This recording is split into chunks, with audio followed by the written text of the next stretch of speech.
ನಮಸ್ಕಾರ ಸ್ನೇಹಿತರೆ, ದಿಶಿರಾ ಕಿಚನ್ಗೆ ನಿಮ್ಗೆಲ್ಲರಿಗೂ ಸ್ವಾಗತ. ಇವತ್ತು ನಾವು ಒಂದು ತುಂಬಾನೇ ಸಿಂಪಲ್ ಆಗಿರುವಂತ ಡ್ರಿಂಕ್ಸ್ ಪುದೀನಾ ಪೇಯನ ಹೇಗ್ ಮಾಡೋದು ಅಂತ ನೋಡೋಣ ಬನ್ನಿ. ಪುದೀನಾ ಪೇಯ ಮಾಡೋದಕ್ಕೆ ಬೇಕಾಗಿರುವಂಥ ಇಂಗ್ರೀಡಿಯೆಂಟ್ಸ್ ಎಲ್ಲ ಕೂಡ ನಾನು ಇಲ್ಲಿ ರೆಡಿಯಾಗಿ ಇಟ್ಕೊಂಡಿದ್ದೀನಿ. ಶುಂಠಿನ ಚಿಕ್ಕ ಸ್ಲೈಸ್ ಆಗಿ ಕಟ್ ಮಾಡ್ಕೊಂಡಿದ್ದೀನಿ.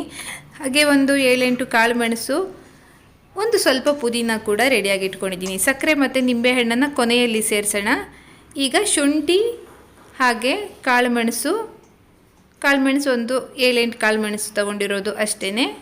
ಇದರ ಜೊತೆಗೆ ಒಂದು ಸ್ವಲ್ಪ ಪುದೀನ ಏನಿದೆ ಇದನ್ನು ಒಮ್ಮೆ ಗ್ರೈಂಡ್ ಮಾಡ್ಕೊಳ್ಳೋಣ. ನೀಟಾಗಿ ನುಣ್ಣಗೆ ರುಬ್ಕೋಬೇಕು ಪುದೀನನ, ಇಲ್ಲ ಅಂದರೆ ಅದು ಬಾಯಿಗೆ ಸಿಕ್ಕಿದ್ರೆ ಚೆನ್ನಾಗಾಗಲ್ಲ. ಸೊ ಇವಿಷ್ಟನ್ನು ಕೂಡ ಹಾಗೆಯೇ ಒಮ್ಮೆ ಇದ್ರ ಜೊತೆಗೆ ಸ್ವಲ್ಪ ನೀರನ್ನು ಸೇರಿಸಿ ಪೇಸ್ಟ್ ಮಾಡ್ಕೊಳ್ಳೋಣ. ಪುದೀನ ಎಷ್ಟು ನುಣ್ಣಗಾಗುತ್ತೋ ಅಷ್ಟು ನುಣ್ಣಗೆ ಇದನ್ನು ರುಬ್ಕೊಳ್ಳೋಣ.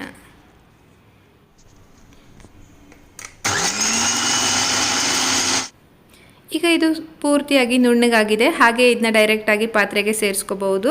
ಸ್ವಲ್ಪ ತರಿ ಇದೆ ಅಂತ ಅನಿಸಿದ್ರೆ ಒಮ್ಮೆ ಇದನ್ನ ಸೋಸಿ ಆಮೇಲೆ ಇದನ್ನ ಪಾತ್ರೆಗೆ ಹಾಕ್ಕೊಳ್ಳಿ.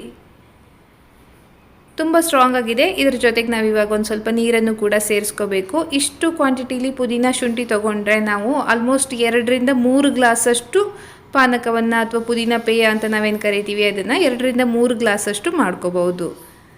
ಇನ್ನೂ ಒಂದು ಸ್ವಲ್ಪ ನೀರನ್ನು ಸೇರಿಸೋಣ. ಇದಕ್ಕೆ ಇನ್ನೂ 1 ಗ್ಲಾಸಷ್ಟು ನೀರು ಹಿಡಿಯುತ್ತೆ. ಎಷ್ಟು ಸ್ಟ್ರಾಂಗ್ ಬೇಕು ಲೈಟ್ ಬೇಕು ಅನ್ನೋದ್ರ ಮೇಲೆ ನೀವು ಇದಕ್ಕೆ ನೀರನ್ನು ಸೇರಿಸ್ಕೊಳ್ಳಿ ನೋಡಿಕೊಂಡು. ಸ್ವೀಟ್ನೆಸ್ಗೆ ಅಂತ ಇದಕ್ಕೆ ಸಕ್ಕರೆನ ಸೇರಿಸ್ತಾ ಇದ್ದೀನಿ. ಒಂದು 5-6 ಸ್ಪೂನಷ್ಟು ಸಕ್ಕರೆನ ನಾನಿಲ್ಲಿ ಹಾಕ್ತಾ ಇದ್ದೀನಿ. ನಿಮಗೆ ಎಷ್ಟು ಸ್ವೀಟ್ ಬೇಕೋ ನೋಡಿಕೊಂಡು ಸಕ್ಕರೆನ ಸೇರಿಸ್ಕೊಳ್ಳಿ. ಹಾಗೆ ಇದರ ಜೊತೆಗೆ ಸ್ವಲ್ಪ ಚಿಟಿಕೆ ಉಪ್ಪನ್ನು ಕೂಡ ಸೇರಿಸ್ತಾ ಇದ್ದೀನಿ. ಇನ್ನೊಂದು ಸ್ವಲ್ಪ ಉಪ್ಪು ಹಾಕ್ಬೋದು. ಒಂದು 2 ಚಿಟಿಕೆಯಷ್ಟು ಉಪ್ಪು ಅಂತ ಅಂದ್ಕೊಳ್ಳೋಣ. ಶುಂಠಿ ಕಾಳುಮೆಣಸೆಲ್ಲ ಹಾಕಿರೋದ್ರಿಂದ ಸ್ವಲ್ಪ ಉಪ್ಪನ್ನು ಕೂಡ ನಾವು ಇದ್ರ ಜೊತೆಗೆ ಸೇರಿಸಬೇಕಾಗತ್ತೆ. ಕೊನೆಯದಾಗಿ ಇದಕ್ಕೆ ನಿಂಬೆಹಣ್ಣನ್ನು ಹಿಂಡ್ತಾ ಇದ್ದೀನಿ. ಒಂದು ಅರ್ಧ ಕಡಿಯಷ್ಟು ನಿಂಬೆಹಣ್ಣನ್ನು ಹಿಂಡ್ತಾ ಇರೋದು ಇಲ್ಲಿ. ಅರ್ಧ ಕಡಿ ನಿಂಬೆಹಣ್ಣು ಹಿಂಡಿದರೆ ಸಾಕಾಗತ್ತೆ, ಇನ್ನೂ ಜಾಸ್ತಿ ಏನು ಬೇಕಾಗಲ್ಲ. ಈಗ ಇದನ್ನ ಚೆನ್ನಾಗಿ ಮಿಕ್ಸ್ ಮಾಡಿದ್ರೆ ಪುದೀನ ಪೇಯ ರೆಡಿನೇ ಆಗೋಗುತ್ತೆ. ಜಾಸ್ತಿ ಏನು ಕೂಡ ಕೆಲಸ ಇಲ್ಲ, ತುಂಬಾ ಬೇಗ ಕ್ವಿಕ್ಕಾಗಿ ಆಗೋವಂಥ ಒಂದು ಪಾನಕ ಇದು. ಹಾಗೆ ಮನೆಯಲ್ಲೇ ಪುದೀನ ಇರುತ್ತೆ, ಶುಂಠಿ ಇರುತ್ತೆ. ಯಾರಾದರೂ ಬಂದರು ಅಂದರೂ ಕೂಡ ನಾವು ತಕ್ಷಣವೇ ಇದನ್ನು ರೆಡಿ ಮಾಡಿ ಕೊಡ್ಬೋದು. ಹಾಗೆ ಪುದೀನ ತುಂಬ ಫ್ರೆಶ್ನೆಸ್ ಫೀಲ್ ಕೊಡೋದ್ರಿಂದ ಸಮ್ಮರಲ್ಲಿ ಇದು ತುಂಬಾ ಚೆನ್ನಾಗಿರುತ್ತೆ. ಎಷ್ಟು ಬೇಗ ಆಯ್ತಲ್ವ ಪುದೀನ ಪಾನಕ ಅಥವಾ ಪುದೀನ ಪೇಯ ಅಂತ ನಾವು ಇದನ್ನ ಕರಿಬೋದು. ನೋಡೋದಕ್ಕೂ ಕೂಡ ಕಲರ್ ಸ್ವಲ್ಪ ಡಿಫ್ರೆಂಟಾಗಿ ಗ್ರೀನಿಶ್ ಆಗಿ ಇರುತ್ತೆ. ರುಚಿ ಅಂತೂ ತುಂಬಾ ಚೆನ್ನಾಗಿರುತ್ತೆ. ನಾರ್ಮಲ್ ಆಗಿ ಕಬ್ಬಿನ ಹಾಲೆಲ್ಲ ಯಾವ ರೀತಿ ಒಂದು ಸ್ಟ್ರಾಂಗ್ ಟೇಸ್ಟ್ ಇರುತ್ತೆ ನೋಡಿ, ಶುಂಠಿ ಕಾಳುಮೆಣಸೆಲ್ಲ ಹಾಕಿ ಅದೇ ರೀತಿಲೇ ಇರುತ್ತೆ ಪುದೀನ ಪಾನಕ ಕೂಡ.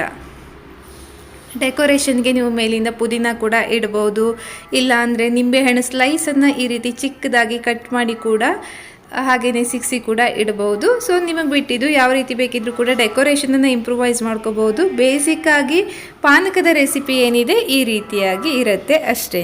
ಸೊ ಪುದೀನ ಪಾನಕ ಸರ್ವ್ ಮಾಡೋದಕ್ಕೆ ರೆಡಿ.